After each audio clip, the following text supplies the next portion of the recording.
So let's now go to Anambra State, where we're hearing from the lawyer for the NYSC members who were seen violently attacked by a vigilante group in a video that's now gone viral. So the video shows the moment a group of men attack a female corps member and her colleagues. And now the lawyer, Barrister Cyrus Onu, says the men in this video accuse the corps members of being Yahoo people or internet fraudsters, despite the corps members' production of their NYSC ID cards and uniforms, adding that they instead opted to brutalize and dehumanize his clients if they would not settle them. So let's take a look at that video now.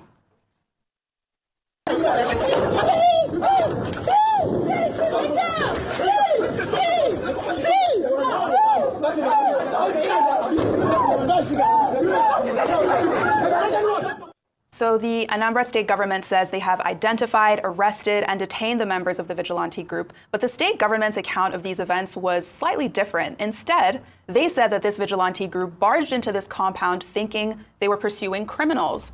So the Haven Foundation, which is a nonprofit, says they're working with the victims to make sure this incident does not get swept under the rug. But by all accounts, this is a very difficult and traumatic video to watch. So Vimbai, I'll start with you. How are you reacting to this, especially just in terms of how graphic that video is? How are you seeing everything that's going on in Anambra State?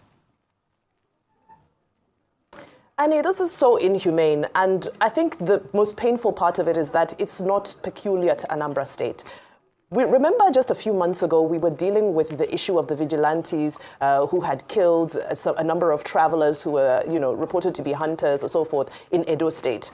The occurrences of vigilantes using excessive force continue to happen in spats around the country. It takes us back to several issues. Number one, earlier when we discussed what happened in Katsina, we spoke about self-help. Now, when communities resort to self-help, yes, in many instances, these vigilantes are created. However, vigilantes are supposed to be trained. They're supposed to be regulated to an extent by the state. These individuals, they're not wearing uniforms, they're not. So we can't have a nation where you and I can just call our friends and decide that actually we are vigilantes. It doesn't work that way. So there's a real challenge there with regards to addressing our security apparatus, and because these vigilantes have sprung up all over the country, because our policing force is unable to deal with all of the pressures of insecurity all around the nation. So we need deeper regulation, we need training for these vigilantes, and you need to be able to keep tabs on who is who. Vigilante is not a police. You cannot beat anybody. You can't even arrest anybody. At best, what you can do is you can call the police's attention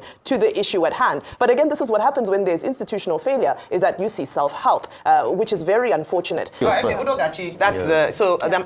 to mention that the Anambra state government has come out to condemn this act. It's sad to watch that video, for want of a better word, but I would want to use even stronger words to describe what it feels like to watch that girl being assaulted in such a demeaning manner, especially, like Vimbai had mentioned earlier, by people who are not even in uniform. Now, I understand the need for states and subnationals to, as a result of the fact that we've often talked about how security is at the center, and sometimes the subnationals are left, the governors who are meant to be the chief security officers of the state are able to do little or next to nothing, then decided to bring in vigilantes to help to augment the efforts of the security operatives. But we see now, because when we talk about police brutality, that it's not just a police problem, it's a Nigerian problem. As long as it's a Nigerian who's wearing the uniform, whether in uniform or out of uniform, because now it's not police. Sure, we said we are talking about NSARS. Now these are vigilante members. They are also doing the same things that we accuse police officers of doing. It means that we need a general reorientation for us as Nigerians. And I've said it before, this jungle justice mentality has to be addressed. This fact that you can just walk into this anyhowness, this lawlessness, this impunity is almost characteristic of the average Nigerian, and it's something that we need to, first of all, acknowledge and begin to see how we can tackle it. Whether in schools, for my education, in the way that orientation is done, it's very important. And then very importantly as well is that who defines the rule of engagement for vigilante groups? There are stories around, they thought they were Yahoo people, and they brought out their ID cards and they didn't believe, and then they went ahead to beat them, even though they've now said that those people who are involved, the Anambra state government has said that they've been apprehended and they will be tried. But the truth is that this is the first of sometimes many to come, and this is only because someone was able to record it, and we saw what happened. A lot of these things happen on a daily basis, whether they are vigilante members or whether they are police in uniform, and it's just how we're going to stop this culture of violence and lawlessness, because there are no consequences. They will get away with it, and so it will be done again. It's just a general problem. The truth is, culture will eat strategy for breakfast. It will happen again. Is it not in this country that a reverend father posted a video that was trending yesterday, that a task force came on the road and stopped him his own private car. They said it was commercial vehicle, that he needed to have a permit for commercial vehicle. When you have a country where the central leadership forces abdicate responsibilities, you will have street urchins, you have charlatans, you have all sorts of individuals take over with force in those societies.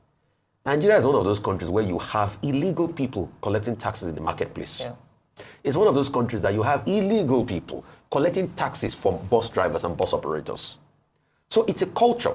And guess what? We open the room for them because they have violence. Nigeria has now become a country that has sunk to a new low, that as long as 4 or 5 people have a gun, they form an institution. And they can collect all sorts of taxes. And it permeates into every area of our life. Politicians go to those people in terms of elections. They use their ammunition for them. They collect motor park taxes. They collect all sorts of taxes. So how would you not have vigilantes that will come, beat up people with recourse to nothing? So it's a systemic problem that has permeated into every area of our life. And it even goes back to the mentality of the people. And yes, at some point in this country, they used to burn people with tire. Jungle justice was right. Yeah. It happened in this Lagos. People used to see dead body of people that were burnt up. They will put their neck inside the tire and turn them and light fire on them. Mm-hmm. So that's the kind of country. I mean, God bless his soul, my colleague Dan Foster of blessed memory, he said the first time he first got into Nigeria, was coming in. Mm-hmm. When he was driving around the Oshodi, right, he saw a dead body or somebody, probably the person had been beaten out of jungle justice on the floor.